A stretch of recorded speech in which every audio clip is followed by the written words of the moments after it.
first virtual meeting. Everyone, we have 40 people currently have joined the meeting. I presume people will be joining as we progress along here. Thank you very much for joining this very first ever virtual general meeting of the Minnesota Woodworkers Guild. At least it's the first meeting that any of the board members are aware of. And some of our board members have been with the group a very long time. I see on this list of 40 people, a lot of names I don't recognize, and I think that's really great. I'm glad that people are taking the opportunity to join this who may not have the opportunity to join our regular meetings in person that are held all over the metro area. Although this is the first meeting, there'll be more virtual meetings to follow. We'll address that here in just a little bit as I go through the business part of our meeting. I'll be talking here for a few minutes and then we'll get over to our presentation. This meeting is set up so that everyone who joins is automatically put on mute. We talked about that at the board of directors and thought that would be the best. That's how we eliminate chaos when everybody tries to talk all at once. If you do want to ask questions of the presenter, you can use the chat function here on Zoom down at the bottom of your, if you take your mouse down to the bottom of the screen, little menu bar will pop up. There's one icon that says chat, and you can send a chat message. And we have a couple of folks at the presenter's site who hopefully will be able to catch those and we can address them. One other matter of housekeeping here, besides everybody being all on mute, we do have the capability through Zoom to record the video of this meeting, and we've chosen to do that. So we'll record that and it'll be available for posterity. We haven't decided exactly what we're going to do with it, but it will be out there. So to go through a few things here, I wanted to kind of, we haven't had a meeting since our February meeting at the makerspace up there in White Bear Lake because of our friend, the pandemic. Since then, a few things have occurred. The very first thing is we awarded the tuition grants that we promised we would award. We opened up registration for those in November, and at the end of February, the board took a look at the responses we got, and we selected 2 recipients. The one was Cindy Darwin and another one, Eric Arndt. You can find details about the award and the people at the bottom of our homepage on our web. Another thing that has occurred since our last meeting in February is we have migrated our group email system away from Yahoo, where it has been for decades, into an operation known as groups.io. Detailed information on that was sent out to everyone via email blast. And there's also information on the homepage of our website if you want to follow up on that. There's been quite a bit of activity. I see 2 or 3 conversations go on each week about things like how do you set up a plywood cutting station. Some folks want to know where to get certain kinds of lumber and wood.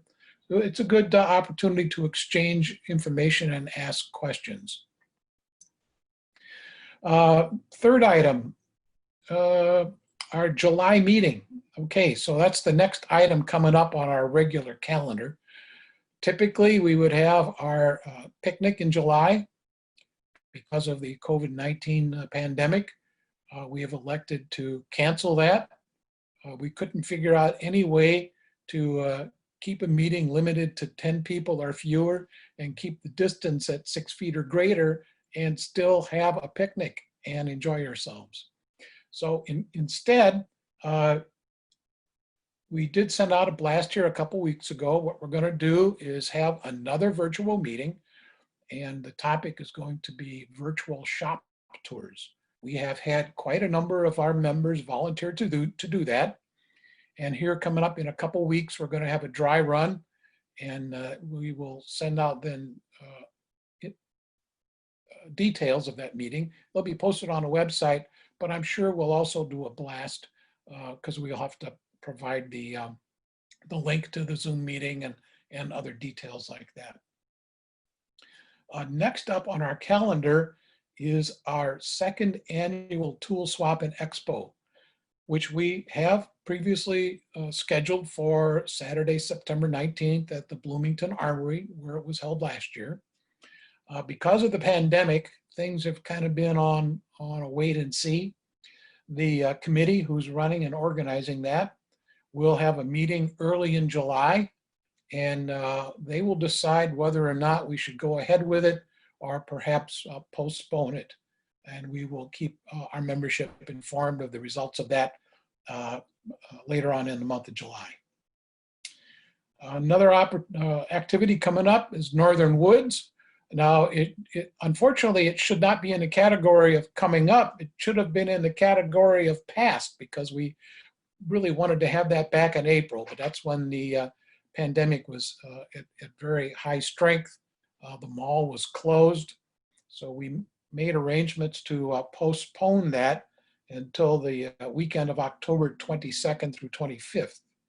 Now, because of the pandemic and the way we're opening up our business and economy, we're not exactly sure if we're going to go ahead with that in October or not. So again, the committee that runs that will be meeting in late August, and we'll make a determination of how we proceed. I would recommend to everyone, though, get in your workshops if you haven't been there in the last couple of months, and get a project ready and prepare for an October show.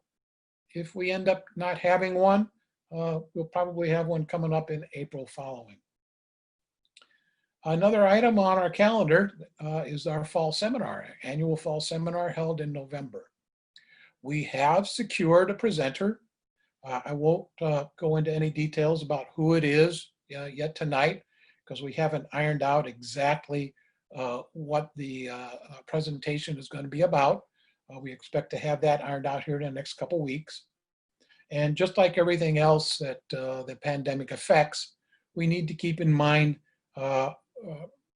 people's safety and what that's going to be looking like in November when we plan to have the fall seminar. So we will continue to keep everyone posted. We'll keep information on our website and communicate via email directly to our members. Those are the things that I intended to cover in our business meeting. I'm going to go ahead and turn it over to George Vondriska as the host, and he's going to take it from there. We'll see how this works. I'm going to make you the host, George. Officially changed to you.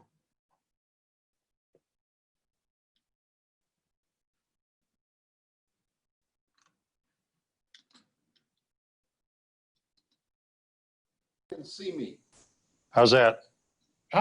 We can see you. Can you hear me and see me? Yep, and you're showing up on the host screen. Okay. Okay, good deal. Thank you all for this groundbreaking meeting. It's really exciting to be here. We're coming to you from Hammond, Wisconsin, from the workshop and classroom of George Vondriska at Vondriska Woodworks. The topic tonight is mainstreaming your CNC. And you may recall in 2019, we did 2 sessions about CNC. One was kind of the theoretical and what does it mean and how does it work and what can you do with it. And the other was about the Origin router, which is a handheld router, but still it employs CNC technology. George has done a great deal of work around how to use CNC for very practical things, box joints, tenons and mortises, and that's what he's going to be showing us tonight. George has well over 35 years of experience in teaching woodworking, everywhere from the southern coast of Africa to the Pentagon, and we haven't even talked about what he taught the Pentagon about woodworking, but he's here and has been very gracious to help us tonight, not only to lead this session and talk to us about CNC, but also help us with just the technology bridge of how do we do this online. George, thank you. All right. Everybody's applauding, but they're all muted. That's okay. Well, here's my format. Here's what we're going to do. I'll talk a little bit here, give you some background, but then I'll end up going back to my laptop and doing a share screen from there. I've got a PowerPoint put together, and that'll be the easiest way to really let you see the details of what I'm about to talk about. So my CNC story is this. Probably 5 or 6 years ago, a friend of mine said, I kind of know how your brain works. I think you would really like learning more, doing more CNC stuff. And my computer design background at that time was this big. It was zero. I use a computer heavily, edit videos, Word documents. But the concept of drawing, designing, tool pathing on a computer was like, that was not in my wheelhouse at all. So my first machine that came in was the one back on the wall there, a ShopBot 18 by 24. And what I found was I was very intrigued by the whole thing. So I was about 54 years old at the time, 55. So part of what's coming out of this is I have considered myself kind of a poster child for, if I can figure this out, anybody can figure this out. The software that's commonly used with CNC machines is, the software company is Vectric. The particular software is VCarve. There are lots and lots and lots of online tutorials out there. It's, if you want to go in that direction, there's a lot of information out there to help you go and learn to use the software and learn to design on it. Today, lo these many years later, I've got 5 machines in here, and 5 machines because I teach CNC related classes in here. So it lets people tire kick on different brands of machines. I've co-written a book with Randy Johnson. It's available on Amazon. I've shot lots and lots of video on CNC. I've taught lots and lots of CNC classes. In fact, had IWF in Atlanta not been canceled a week ago, I would have been teaching 2 CNC-based classes at the IWF show. So my growth in it was pretty fast, and part of that was because I was very intrigued by what a CNC is capable of doing. And I think our biggest thing with CNCs is the machines are expensive. So it's easy to feel like the last thing I want to do is screw up the machine and make a big mistake. So overcoming that fear is a big part of the classes I do on it. But 2, at the end of the day, I think it's about 80 or 90% using the software, and then 10 or 20% using the hardware, using the machine. So one thing that's really cool, if you just want to dip your toe in the water, is Vectric, again, is the company, vectric.com. And you can get a version of VCarve that you can download for free, and it's fully functional up to the point where you would export the toolpath to actually use on a machine. So if you just want to see, the software by itself is $700. If you don't want to spend the $700, you just want to try it and see, can I get a comfort level with this that then maybe leads to me going further, buying a machine, doing the whole deal. You can test run the software. If you do create designs that you eventually would like to produce, if you buy the software, that aspect of the trial version becomes active.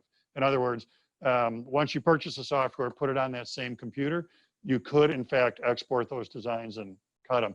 So it's a really cool way to just play with the software and see if it's manageable for you. If you're using SketchUp at all, SketchUp plays real nice with VCarve. It's very easy to bring designs from SketchUp into VCarve and then turn them into a CNC file. So I've digressed a bit from what I was, our particular session, but I wanted to give you some background.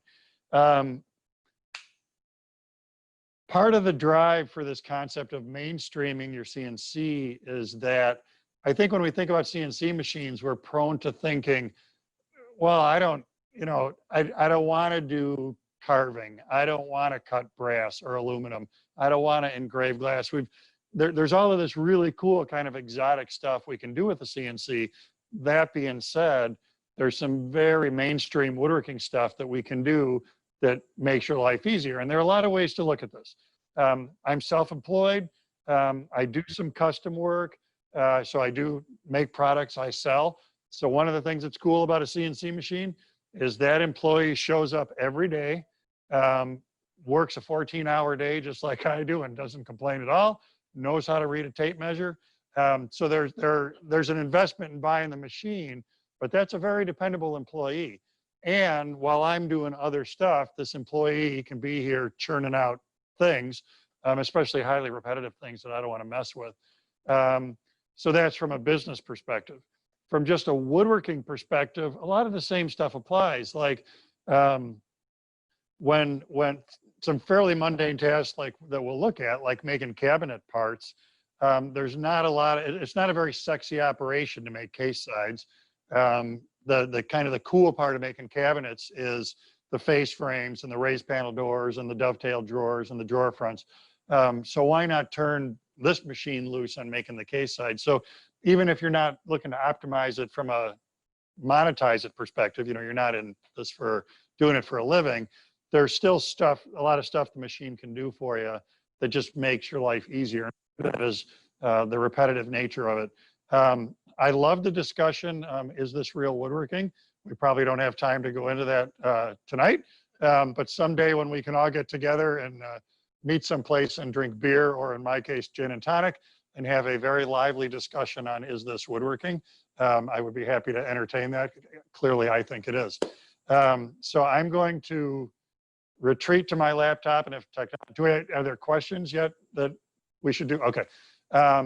So like Ed said, if you've got a question, there's that chat roll, and you can throw a question in there as we go.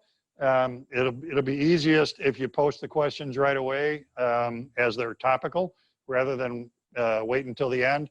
That being said, if they come in at the end, I'll answer them there too. So I'm going to retreat to my laptop and switch to a share screen mode, and then we should be able to start dancing through some images. In the meantime, I'm admitting new folks. Oh, do we need to do that on this side of the world? I think so, because we're hosts now, but not a problem. All right, so if this is being done correctly, everybody should see, I'm trying to see, where's our chat roll now? Just saw it a second ago. So I can see, everybody should have an image on their screen at this point of a case side. Ed, can you nod your head if you can see the case side? Cool. All right, good. So this is what, you know, really what I was just talking about. Not that long ago, I built a kitchen full of cabinets as a job. And I ran all of the case sides on my CNC machine. It's redundantly repetitive work. Dados at the bottom, a rabbet on the back for the backs, a rabbet on the top, and of course, adjustable shelf holes. So for me, this really lends itself to being CNC work. With the size of my machines, the largest one I have is a 2x4, which meant I could only cut one part at a time. But still, what was happening is, while that one piece was cutting on the CNC machine, I was working on the face frame parts. And it's, again, the repetitive nature of this, I could just put a new piece on and keep going. This is the VCarve file that led to what we were just looking at. I just want to look a second here. I want to make sure that if we're, there we go. Oh, they're seeing thumbnails. Okay.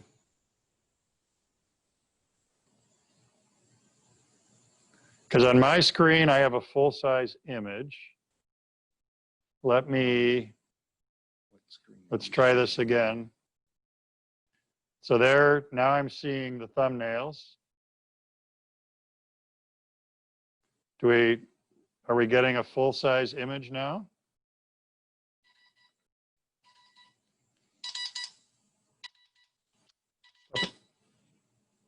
Ed, can you see the full-size image or the thumbnail now, please? Full-size image? Okay. Okay. No. I do not have multiple monitors.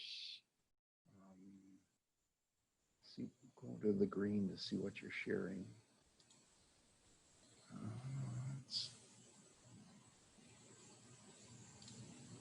All right, I'm going to go again. There.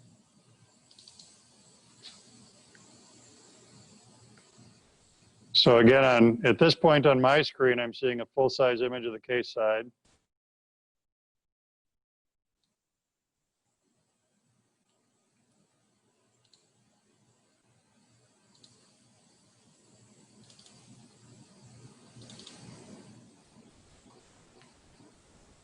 That any better? Or are we still just seeing thumbnails here?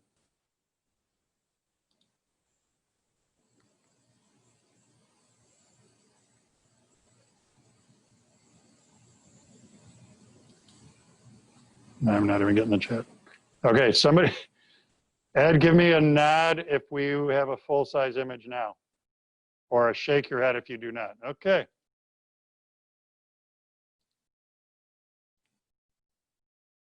Had it and then it went away. All right, well, let me just rinse and repeat.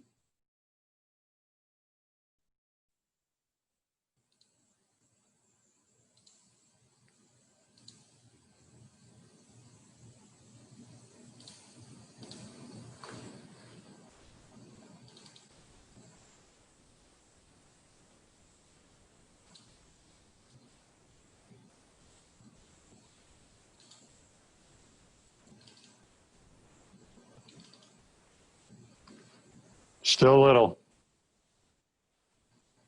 Boy.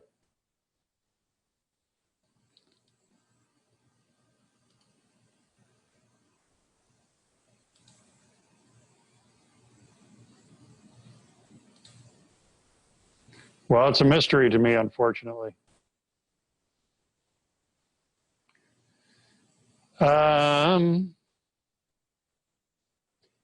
Change the view.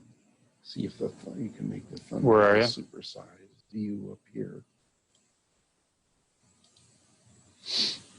To Well, that's if I'm in a list form, though. yeah.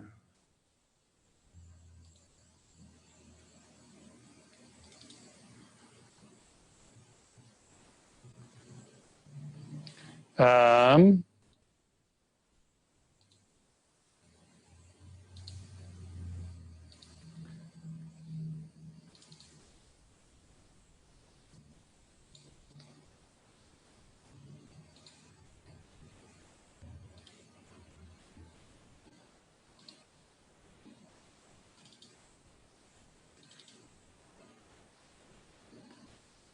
I'm not seeing any, I'm seeing no wonderful positive affirmation on faces. Well, I'm sorry.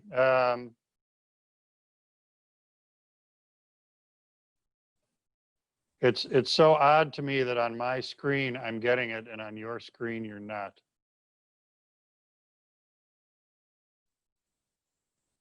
Give me the chat there, buddy.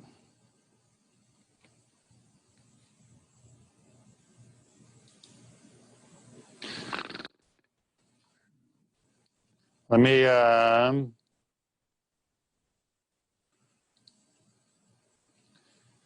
you using preview rather than just spacebar view? I don't know what that means. I'm double clicking the image the way I normally would to get it full size.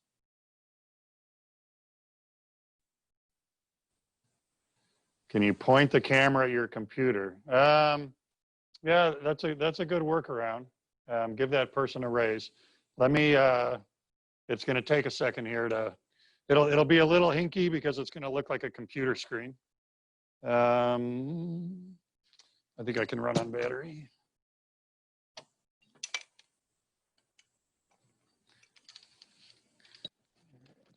I'm holding this. Well, oh, I see where you're going.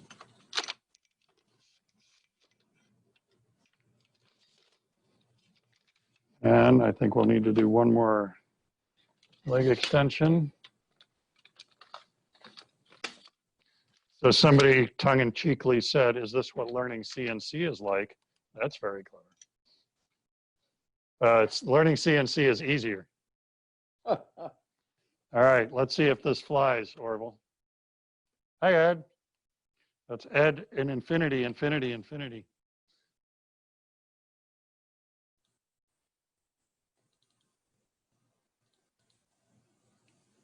All right, how's that, Ed? Does that look like, give us a nod if that looks like a case side.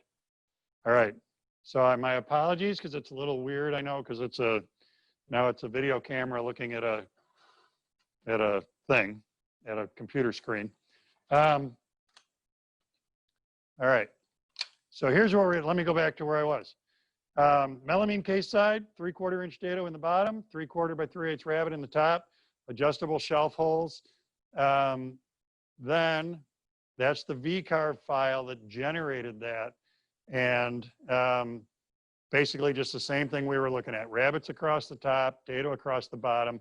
One of the things we'll see that's noteworthy in a second is the way this inside corner gets formed. And what needs to happen there is until, I don't know, Amana or Freud comes up with a square router bit that will make square inside corners, there's just a little bit of an overcut there so that when this is done, a square edge toe rail, a square edge toe kick piece can go neatly into that inside corner. So there's just a slight fillet right there that allows that to happen. And that doesn't hurt anything in this case because both of these outside pieces were blind. They were up against a wall. If you were dealing with that on a show face, then you would need to veneer over the outside or something to mask that after the fact. To make this move fast, I use this product from Rockler. These are crazy cool. They're not inexpensive. They're vacuum pucks that go on a CNC table or anything else for that matter, driven by a vacuum pump. But once that piece of melamine was sitting on there, the vacuum system held it in place so that it looked like that, suspended just slightly above my work table. You do want to be careful that you know exactly where the air hose is and where your router bit's going to go so that you don't, or vacuum hose, so you don't sever that vacuum hose. But from the world, just in a world of very quickly and easily getting stuff on and off of anything, a CNC, a workbench, any place you need holding power, that Rockler product is really cool. There you can see a little bit better that's starting to form that fillet on the inside corner right there. This is our vertical toe space, the dado for the bottom of the cabinet, and then this cut is the outside of the cabinet that'll eventually all go away. And there it is being cut. So like I said, it was, I think for this job, I had to make 4 lefts and 4 rights or something like that. So again, from the perspective of, you know, there's nothing fancy going on here. We're not doing crazy cool CNC work, but this freed me up to do other stuff while it was doing this highly repetitive operation for me.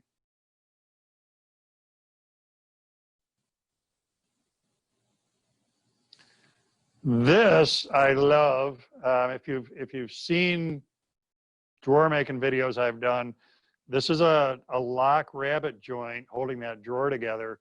And I've done this 11 billion times with a dado head on a table saw or with a slot cutting bit on a router table.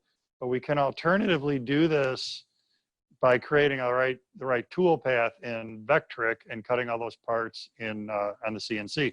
So again, this is a case where imagine you're doing, it doesn't have to be drawers. These could just be storage boxes for your shop that you need a lot of. In this case, I'm working with 1/2-inch Baltic birch, and we do need to tool path it from 2 faces.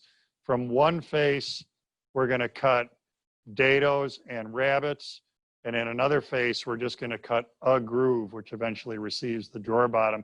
And this is neat. It's a cool aspect of VCarve, the newest version of VCarve, that it does let you create designs where it recognizes you eventually want to flip those over.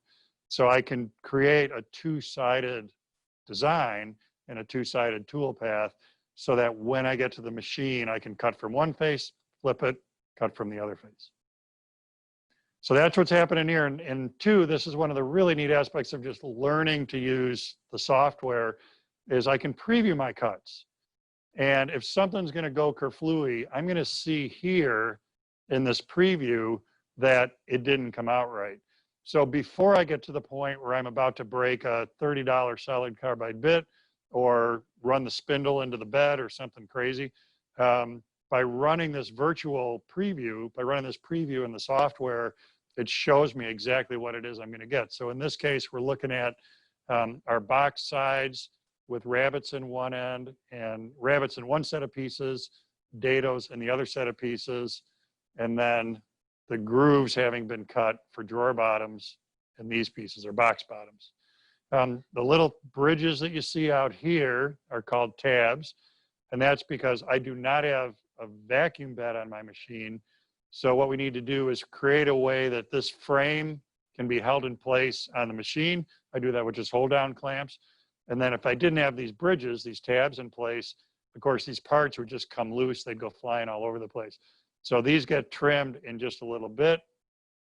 And we'll see how I trim those in a second. But there's the parts actually being cut. Like I said, 1/2-inch Baltic birch in a case where we're going to cut from one side. So what we need to be able to do is flip this accurately so that we can register our parts together. We want to know that the work we do here will perfectly align with the work we do on the other side. And that's the deal with this hole and with this hole. Those registration holes are there so that the CNC machine is what punches those holes, and it creates a concentric or a center point so that when I flip things over, I can put a dowel in there. It goes into the hole in the table. Those two dowels are perfectly centered on the work, and then it lets me cut from the back of the piece to cut the other face. And that's the other face being cut, producing the bottoms, the grooves for the drawer bottoms. And that's the bit I use. So these are called panel pilot bits. It's a flush trim bit, but not really what we're typically used to. It's great for trimming these tabs, the bridges in CNC work. 1/4-inch diameter here, solid carbide throughout. So it easily fits into, I commonly do my outside cuts with a 1/4-inch bit. So it'll fit right into that groove I created. And it's a very fast way in a trim router to cut those tabs flush with whatever it is you just got done making. So then, George, the bits are different for the CNC machine than a standard router? Well, it's a good question. When I first started, I was pretty much just pulling router bits out of my router bit drawer. There's nothing wrong with using a 1/4-inch straight carbide bit on a CNC machine. Today, you do get better cut quality from a upcut spiral or a downcut spiral, depending on what it is you're trying to do. So today, my CNC specific bits are more, if I'm doing a straight cut, if I'm doing just a regular through cut, it's probably an upcut or downcut spiral. And then I've got, again, the standard V bits that you would use for lettering with a handheld router are the same V bits I would use on a CNC machine. So you don't have to specifically tool up. There are some benefits over the long haul, but to minimize your investment from the start, you can just use stuff you already have in the shop probably. And then there's a drawer box coming together. So all of these joints and the grooves for the drawer bottoms or the box bottom were all cut on the CNC machine. This is a raised panel, oddly for a raised panel door. So this is a little fancy schmancy carving. The raised panel was done on a router table by hand. But the addition to it was then this relief carving in the center. And the neat thing out of this is getting the work on the table. So this is a weird case. In the case of the drawers, we have a piece that's way oversized from which we're going to cut box parts. So how this oversized part lays on the table doesn't really matter because the CNC will cut these parts square. In this case, what's funky is you're going to make the door first. You're going to make the panel. After the panel is made and raised, then we want to go back and add the artwork to it. So what this is about is on your CNC machine incorporating a grid work like this. So this is, we're back to the software again. This is VCarve. And in VCarve, I created this series of lines that then become a series of cuts with a V cutter, so that in the bed of my CNC machine, I now have a grid. And because the machine moved in a perfect x-axis to cut these lines, and a other way around, y-axis to move these lines, x-axis to cut these lines, I know that they're perpendicular to each other and they're parallel to those axes. And what that lets me do, there's the grid, there's the grid, there's the grid. Well, now when I have to position an existing piece of work on a machine, I can use the grid lines to make sure that that raised panel is on there straight, that the edge of the panel is parallel to the axis of the machine. So with a piece of round artwork like we're doing in this case, if it was a little bit canted, you probably wouldn't notice. But certainly if you were lettering across that panel and the letter was kerflooey, the lettering was kerflooey, you would definitely notice that this hadn't been mounted in the right configuration relative to the axis. So here it's in line with the grid, held in place, with the 3D artwork being done in the center of it. Mortise work, and so tenon is a different deal, and I'll talk about why it's a different deal. But mortises can easily be done. This is a shop-made jig I use for that. So what'll happen here, you'll see the jig in a sec, these rectangles all get cut out. And again, what we've got here is a little fillet in the inside corner. If I just left the rectangle square, when the router bit came along, it would leave that rounded. By overcutting it with that fillet, come on. Now when I put a piece of square stock in there, it's that corner has a place to go. That's the importance of doing that. So this is the jig. And again, the insides of these rectangles will each get cut out.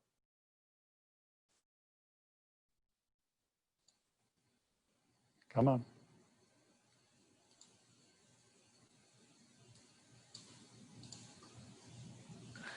And then that's what the jig looks like when it's done. It's set up for this particular machine so that these slots are cut relative to where the T-tracks and the table are. That'll make more sense in just a second. My feeling is I need this information to locate the jig on the table, so I just go ahead and cut it into the jig so that from a repeatability perspective, this tells me exactly what I need to know to get the jig on the table in the right spot. With this drawing now, it looks very similar to what we already looked at for the jig, but this is then what's used to locate your legs.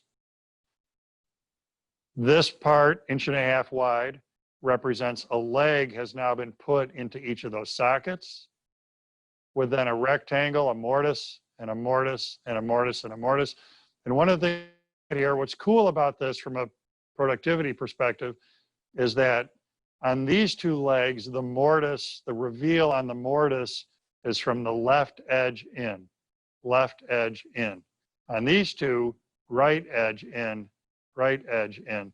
So what happens when I run this is that 2 legs go here, 2 legs go here, run the tool path, swap these 2 legs over to here, these 2 legs over to here, and run the tool path again, and it gives me that correct reveal from both sides with one tool path, with one setup.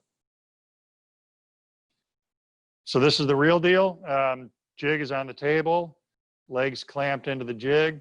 And this is where the location of that T-track relative to how you make the jig becomes a big deal, because I have to be able to get a hold down on here to hold the leg in place. So if this component of the jig buried that T-track, then I wouldn't be able to get my hold down in there. Ed, can you hear if I ask this question?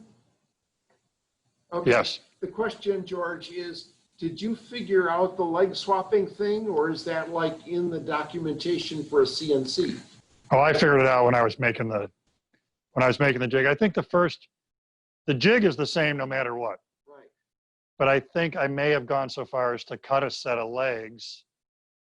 And then I think I cut a set of legs and then I did another tool path. I think I cut a set of legs and the reveal was to the left on all of them. Then I created another tool path and ran the other mortise. And then it occurred to me, well, if I just do 2 on the left, 2 on the right, I'll get the same effect without having to create another toolpath. Is that someone trying to- I don't know, am I potentially leaving people out is my concern here for.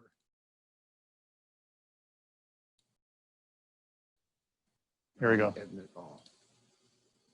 Okay. Then I'm gonna, while I'm here, I'm gonna look at questions quick.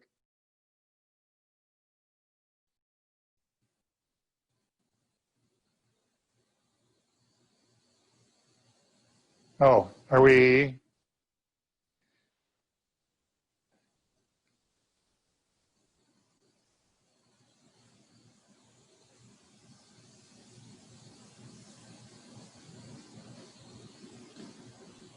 So I'm not clear here from comments. Are people getting the big screen pictures?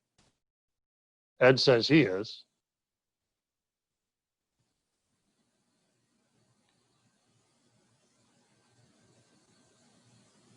Oh, some of them are looking at a gallery view and seeing all the attendees, and then you're in a little picture.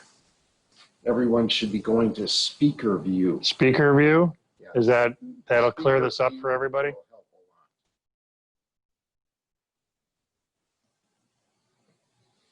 a lot. Ed, did that come through that people should be in speaker view and then they'll see the largest image of what we're webcasting?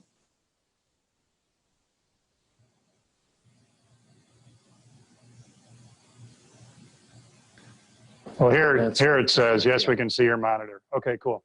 All right, so let me jump back to Brad's question here. On the door, how do you ensure the bit is centered on the piece? So that's just math. I measure to the center of the raised panel, and then I typically, if it's uber critical like that, I use a V-bit because it comes to a distinct point. Even though the V-bit may not be a bit I'm using for the job, I use the V-bit to locate over that center point that I created on the thing, in this case, the door panel. And then I tell the CNC that's my center point. How often do you change your bed? It depends on how much I sweat at night. No, you mean the CNC bed. Okay. The spoil board on the CNC gets fly cut is what that's called. It gets fly cut, oh, I don't know, every 6 weeks or so, maybe, depending on how active I am. So it doesn't get changed. If it gets fly cut to a point where it's uber thin, don't let me forget, I will show you on the Laguna my solution for that. Okay. So there's the mortises with the left reveal, mortises with the right reveal. And the whole package. So this concept kicked my butt for a while. I built 12 podiums for a school in Minneapolis.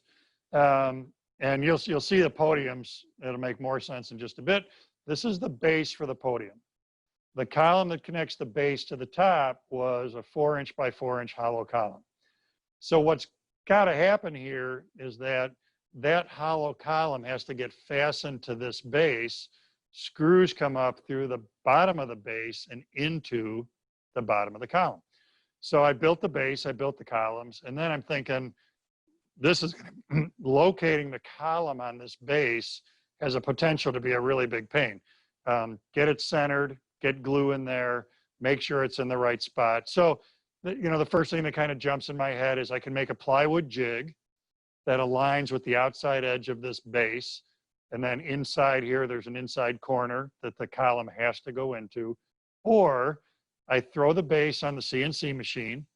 I use my grid pattern to make sure the base is configured correctly on the CNC. And then what you're seeing here is a square that represents the inside dimension of the column. And there's a better look at it. These little holes, little divots, are where the screws are going to go. So I use the CNC in order to show me this was done by design, by tool pathing. This square is perfectly centered on the base. These screw holes are 3/8 off because I had a 3/4 inch thick material on the column. So they're a 3/8 standoff from the edge of that. I used a V-bit to cut that. I'm not really trying to cut anything. I'm just trying to produce a line I can see. And then same thing, the V-bit is now just doing a little bit of a pinprick in the surface so I can see where the screw holes have to go. And then I glued and stapled a board, and I was able to register it onto that scribe cut I put on the base. So you can see where this is going. When I have a hollow column and this board already in place, when I set the column on there, it has no choice but to capture over this and be correctly oriented. Subsequently, what I did with those little pinpricks the V-bit made is I drilled from the top down to get the hole all the way through. And then from underneath, I came back with the countersink so that I could run screws from the bottom up into the bottom of the column. And then when they were done, that's what they look like. So on a onesie-twosie basis to just kind of, I don't know, argue with this and get the column in just the right spot, I'd probably do that. But when I had 12 of these to make it go quickly and to make sure that they were going in the right spot, it's another great place where the CNC just really lent itself to helping me out there. This is a stool that I did. You'll see the stool in just a little bit. What we're looking at here, this is the outside shape of the stool. There were then dados, or grooves in this case, that received the front, or it's a bench, that received the front and the back of the bench, and then a dado here that received the bottom of the bench. Overall, this is a pretty simple thing. I only had to make 2 of them. And could I have cut this on a table saw, cut this on a bandsaw, sanded it, cut these dados on a table saw, and then cut these grooves on the table saw, cut this dado on a router table. It is a plunge cut because they're stopped. This dado is stopped. So yes is the answer to all of that. But it really was a case at this point where it was much more efficient for me to throw this on the CNC, know that I'm going to get a fair curve, don't really have to go back and do a lot of sanding because the router bit does such a great job. I don't have to worry about screwing up the curve when I'm sanding it with a spindle sander. Once I tested the size of the dados, the grooves that I was producing, then I knew I was going to get consistently sized grooves to receive the front and the back. So with just, at the end of the day, probably 10 minutes of tool path time, I had this ready to go. And it gave me, it really expedited making these 2 bench ends for me. This again, this is that tool path preview, so we can look at what I'm about to do and see, well, is this what I want? There are the tabs that are going to help me hold that in place on the bed until I'm ready to cut through them. And dado across the bottom, grooves going up the side, curve here. You thinking we need to let people in? Yeah. Whoops. Nope, there. Thank you. It's like a little thank you. Thank you. So preview toolpath lets me see, am I going in the right direction or not? And then on this preview, what I did so you could better see the stool end is I took the waste off the outside. I eliminated the tabs and took the waste off. So that is a real deal of what that stool end looked like when it was done. Or I keep calling it a stool bench. There's the bench. So the other CNC thing going on here, I think you'll see a close up in a second, is an Irish claddagh that was cut into the surface of it here. Great example of a CNC's benefit to me. My substitute dad tried really hard to teach me to carve. It's just not in these hands, I'm afraid to say. So the CNC lets me do things like this claddagh that I just otherwise wouldn't be able to do. There are the bench ends that we just looked at.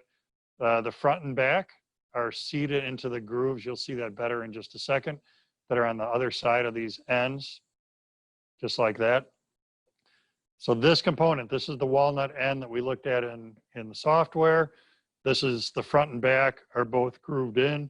And then down here, you can see where the drawer bottom is seated into the dado in that stool end, bench end. And that's that crossways dado that we had down there. I guess we don't have a tight shot. I'm going to go back to show you that clutter because it's pretty cool. I thought I had a tight shot in here, but I do not.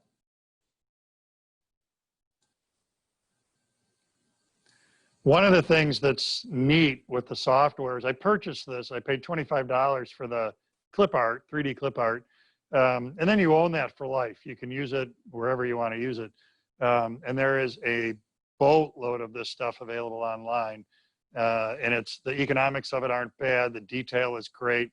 It's all vectors. So you can make it as big or as small as you want. If I wanted to cut this into a 4x8 sheet, it would have just the same resolution, just as much detail here on that 4x8 sheet as it does in this case where it's about 8x10. All right, those are my slidey slides. I'm going to peek at questions, and then I also want to go back. I'm going to jump on that Laguna machine, whoops, and show you what we had going there. So let me look.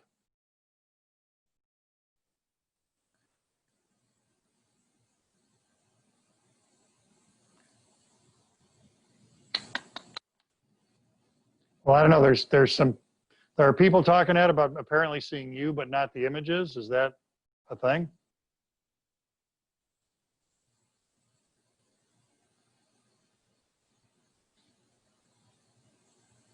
Oh, then it says now good.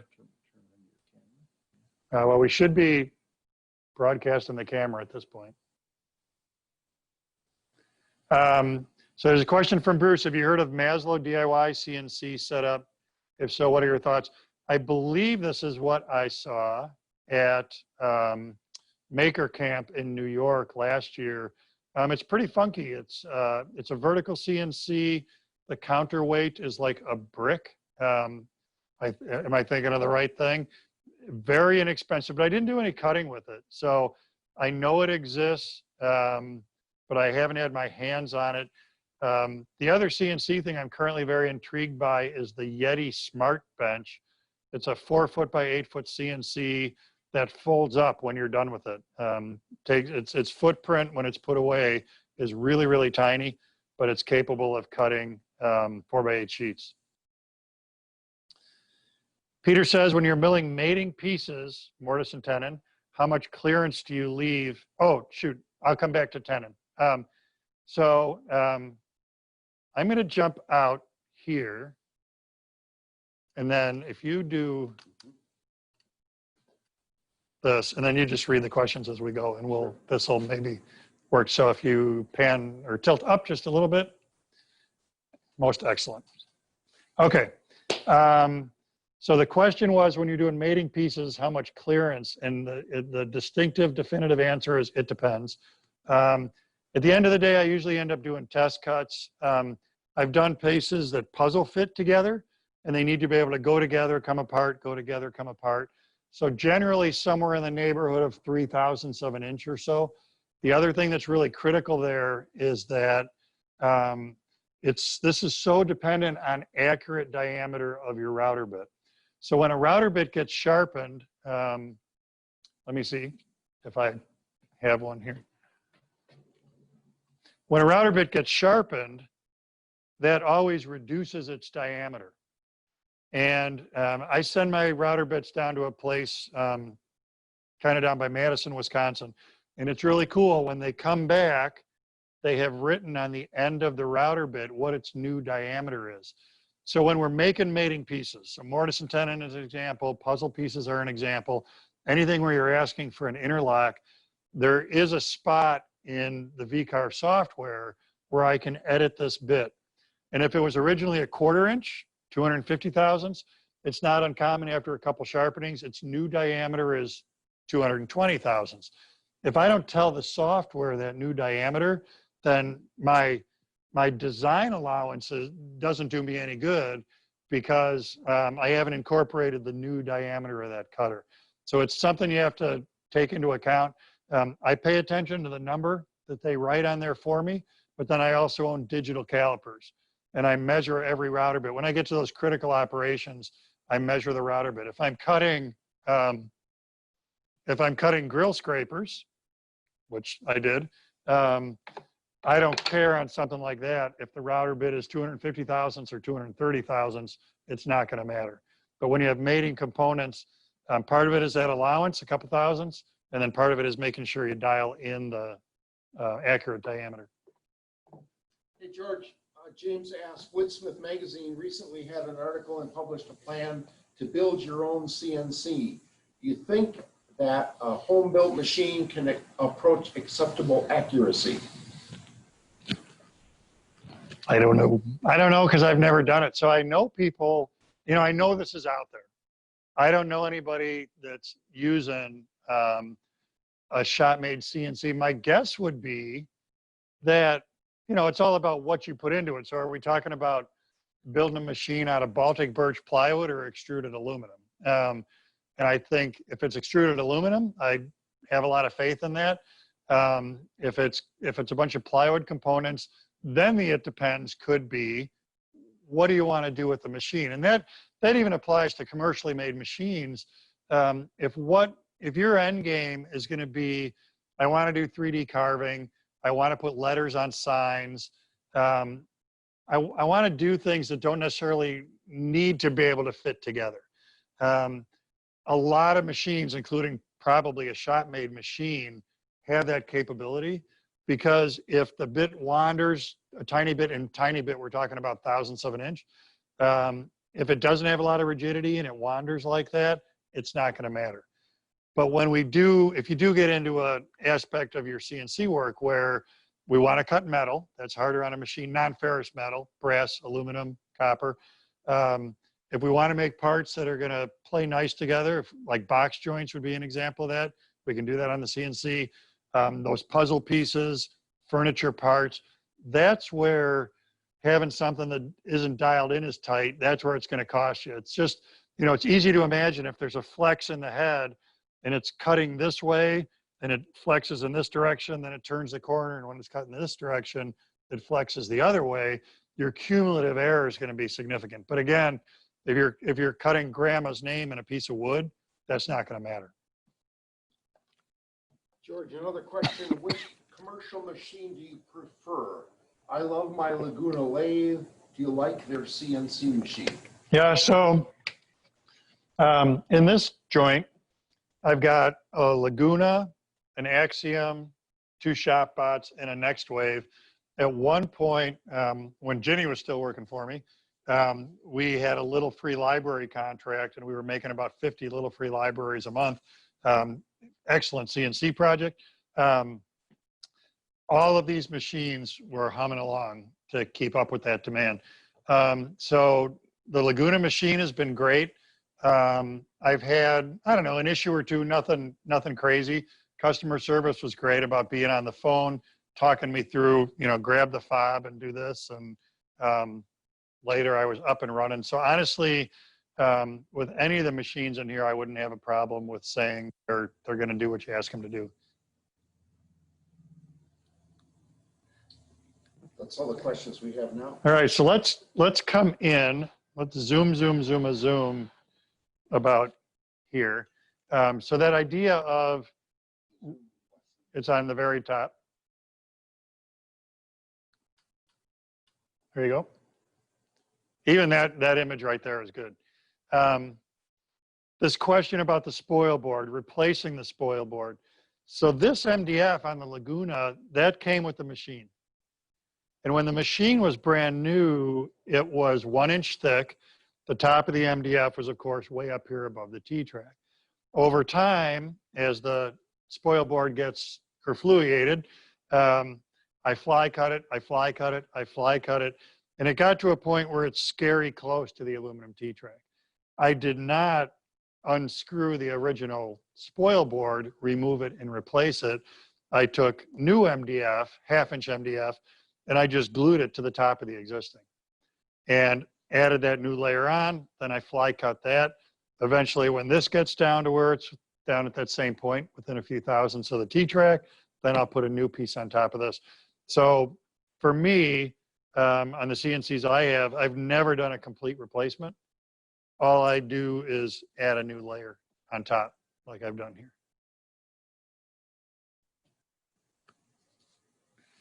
Anything else we can learn them? There is a YouTuber named Winston Moy who makes pretty good stuff, even out of aluminum, on tiny, lightweight CNCs. They cost a little bit more than Maslow, but the cut quality looks better. Still not pro quality, but you get what you pay for. Yeah, yeah. And it's, a lot of it, it's like any tool in your shop. You've got to know the tool. You've got to let the tool do the work. You've got to know what it's capable of. So, yeah, even cutting aluminum or brass, if you do it at the right feed rate and you get the right RPM and you lubricate the cut, and you do light passes, cutting 1/4-inch wood, I can do in 2 passes on these machines. Cutting 1/4-inch aluminum all the way through is like 10 passes. So it's a whole different scenario, but it can be done. So yeah, even if the machine isn't maybe as robust as these are, if you're just really light on your tool passes and your feed rate, you'll be able to pull it off.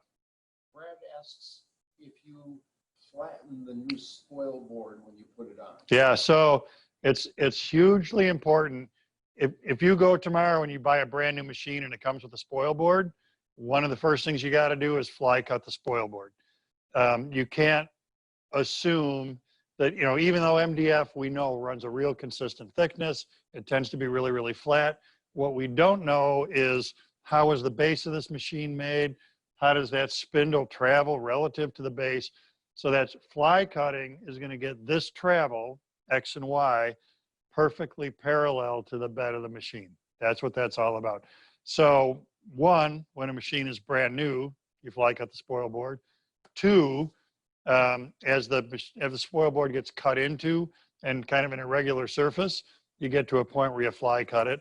And then 3, yes, when I do that build up and I've got new material on here, first thing I do is fly cut it. And then it's really cool. It looks really beautiful for a while. And then it's, when I got my very first CNC, when I got that 18x24, I went to great lengths to never cut into the spoil board. I was so paranoid about, oh my gosh, I'm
Folks, it looks like we have lost George's feed.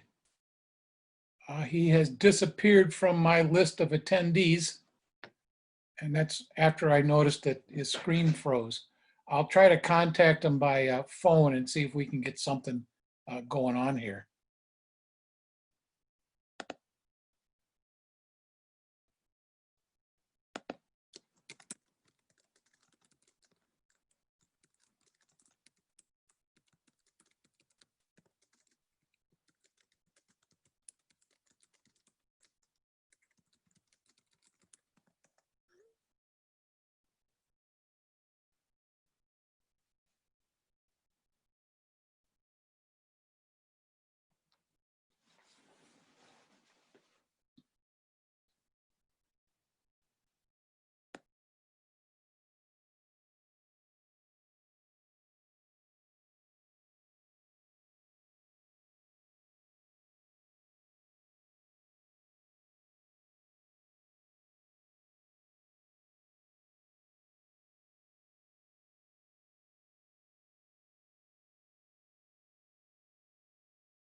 All right.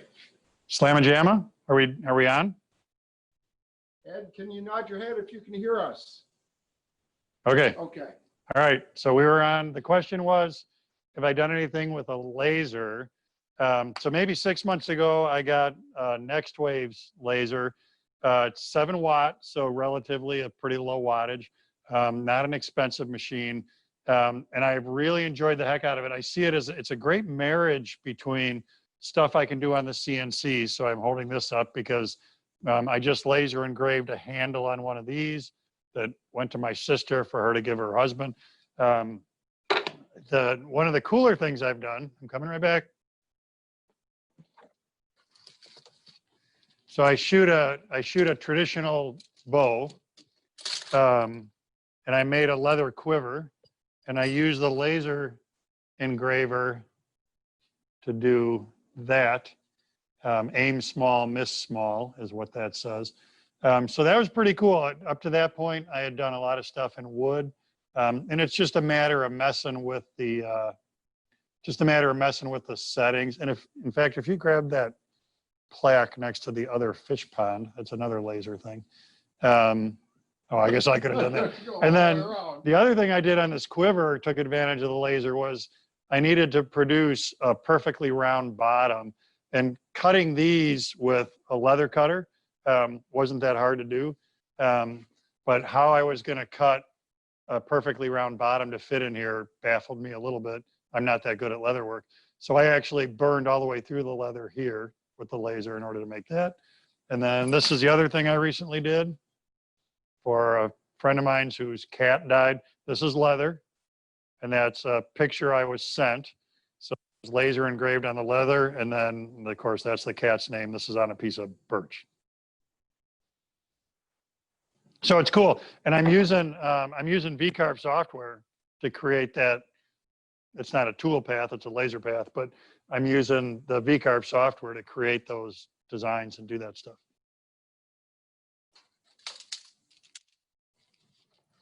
Other questions?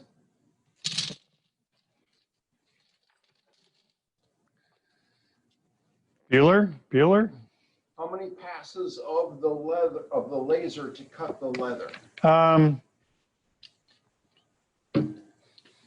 It was,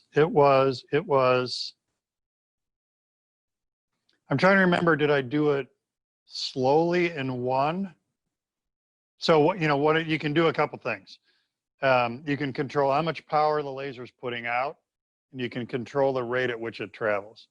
I think what I did is I did like 50% power, and I went around, I want to say maybe 4 times to get it to go all the way through, but don't hold me to that. It was probably 3 months ago. And this 7 watt laser will not do that. It won't go through wood. It'll burn through paper, leather, soft, you kind of get a feel for it there. But I can't, I can do thinner pieces of like balsa wood, but I can't put a piece of oak in there and go through it. Couple of questions. If you were to have one machine to do the furniture parts that you talked about tonight, which machine and how much? So if I was to have one machine to do furniture parts I talked about tonight, which machine would I get and how much are they? Well, for you today, what would it take to put you into a CNC right now? To some extent, that Axiom gets run the most, but part of that is by default because it's got a 2-foot by 4-foot bed, and the ShopBot and the Lagunas are both 24 by 36. So one of the things, knowing what I know today, we know that wood tends to come in 8-foot pieces. So having a 36-inch bed is a little funky. Like could either be 32 or 48 to get yield. So the Axiom gets used a lot because its dimensions lend itself to wood a little better. Another thing, with Axiom, they were a little bit late to the marketplace. And part of the benefit, I think, to that is they looked at a lot of other machines and said, good, bad, good, bad, good, bad, good, bad, let's do this. So one of the things that's cool here is these are all well, with the exception of the ShopBot, these are water-cooled spindles. With the Laguna, the pump on the water cooler is a separate plug. So I turn the machine on, I plug the spindle in, hopefully I remember every time. With the Axiom, that's all built in. When the spindle runs, the pump runs. When the spindle stops, the pump stops. So there's some little stuff like that that Axiom caught that they rolled into that machine that makes it, I'm not saying, you know, from an accuracy cut perspective, ShopBot, Laguna, Axiom, Next Wave, they're all going to do it. But there is some nice stuff incorporated into the Axiom. That 2x4 machine, I have a big package here. It was the machine, the base, the tool cabinet. There was another dust shroud on it when I started that's not on there anymore. I want to say that was a $10,000 deal or so. I don't really remember. It's been a while, but it's somewhere in that neighborhood or so to get that whole package. Doesn't the water-cooled spindle add a lot of cost? Great question. Does the water-cooled spindle add a lot of cost? It's actually the other way around. Air-cooled is expensive, water-cooled is less expensive. So if you're shopping, if you're CNC shopping, the low end to get a unit on here that's going to cut wood would be a router. On small CNCs, something like the Bosch Colt trim router is pretty common. On bigger stuff, something like the Porter Cable 7518, their 3-horse router is pretty common. A spindle is better than a router, better at long-term use, and also better at maintaining identical torque at different RPMs. If you go up to a spindle, the spindles on the Axiom and the Laguna are maybe $600 or $700 water-cooled spindles. The spindle on the ShopBot, which is air-cooled, is about a $1,300 spindle.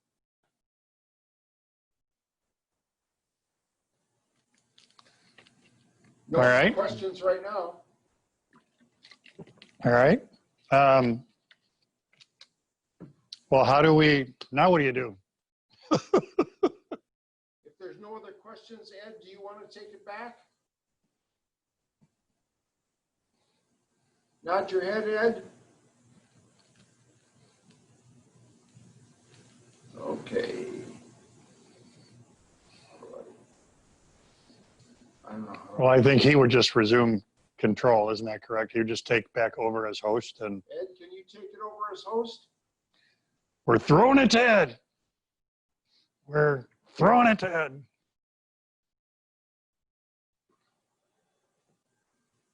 Well, while Ed is doing that, you mentioned Vectric software. Do you use anything else?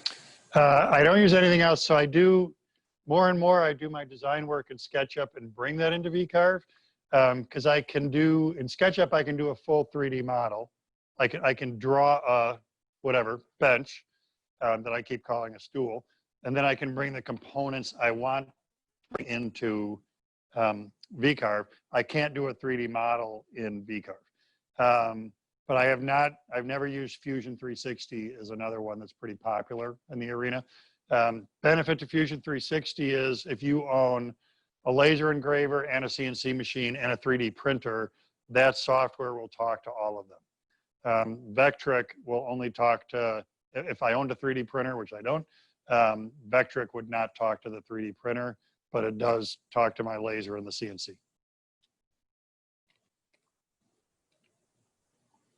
How much water does the water cool part use?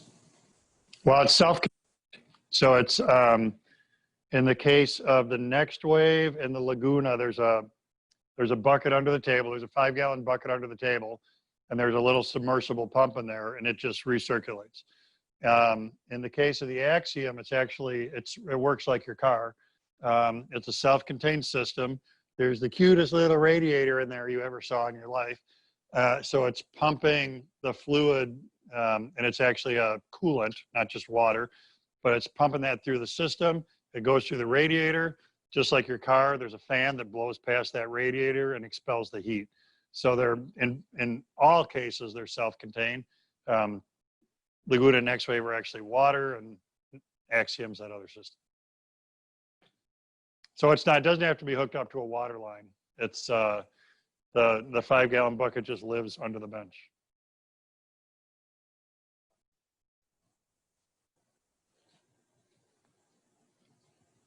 They are different beasts than what you've talked about tonight, but what do you think of the Shaper Origin? Oh, it's crazy cool. And I know you had a meeting on this, but the technology is just incredible. So if you've not seen them, it looks like a router, but it's a CNC.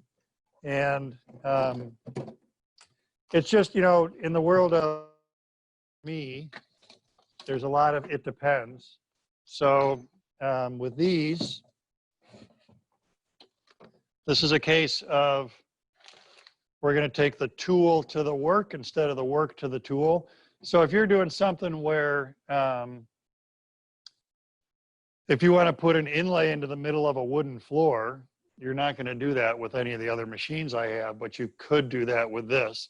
If you're going to routinely work with 4x8 panels, I can't fit a 4x8 panel on any of my machines, but you could do that with this. That being said, the 3D carving that we looked at on the raised panel door, it would be incredibly tedious to stand with this in your hand and do that 3D carving. Because that one carving might have taken 45 minutes. So the way they work is really cool. They do a great job. They're, like I said, you got, you know, focusing in on what it is you're going to ask a CNC machine to do. Their new workstation is really neat. And that lets you walk up to that device with a piece that you need to mortise or you need to tenon, and you've already got stuff kind of in place to make that happen. It really simplifies that process. So yeah, they're very cool. They're it's a neat thing. I think Ed is now the host. Okay. Yes, The I host? am. Thank you very much. This has been a good experience, at least from my perspective. I see this chat stuff is working out pretty good. Eric, on the other end, has been monitoring the chats, and I think we've addressed the costs. There are a couple of questions that came in here just recently. Eric, I don't know if you noticed it. Somebody wanted to. Yep. Is George's mic still on? Am I hot? Yeah, you're still unmuted. Dust collection and then Shaper tape. Dust collection, pretty good on all. So yeah, I would, I mean, it's, you know, like your table saw, the dust collection is in part going to be a function of what you're connected to. So you've got, do you have enough CFM to pick up?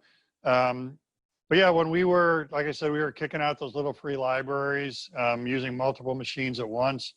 And yeah, dust collection is effective on all of them. My one complaint with ShopBot is their port is 2-inch port, and all these other machines it's a 4.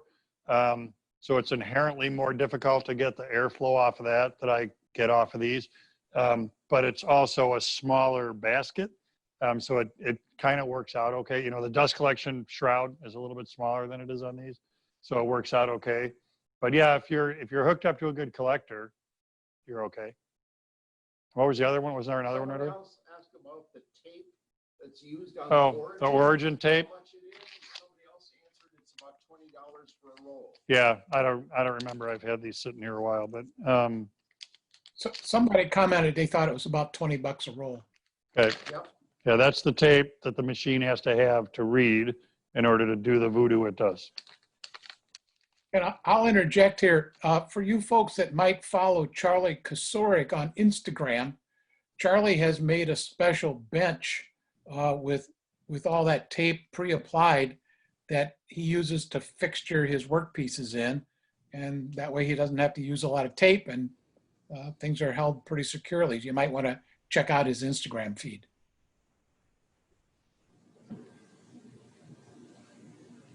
All right. Another question that came here from Ken Simon. George, could you point to each of your machines and tell us its approximate cost? No, because it would be, It's so long since I got them. All I would be doing is misleading you. So I can tell you I have a ShopBot Desktop Max, a ShopBot Desktop. So the Max is 24 by 36. The desktop is 18 by 24. The Laguna IQ, the Axiom, whose model I don't remember, and my next wave I think is an H5. But I will never in this lifetime accurately quote the prices. Fair enough. Do we have any other questions that George can respond to? Or say I don't know to. You know, I'm okay with that. That's a response. Yeah. That's right. Hey, I think we'll go ahead and wrap this up. All right.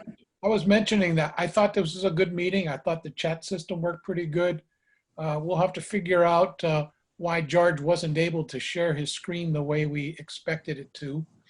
I would like anybody who's joined us, and there were 51 of us on at the high point, to share with us your thoughts. One good way to do that would be through this Groups IO email exchange that we have, if you're already onto that. If not, I'd appreciate if you could send us an email at mnwoodworkersguild@gmail.com. That's our guild's general email, and we do monitor that. And share your thoughts with us. We do plan to do this again in July.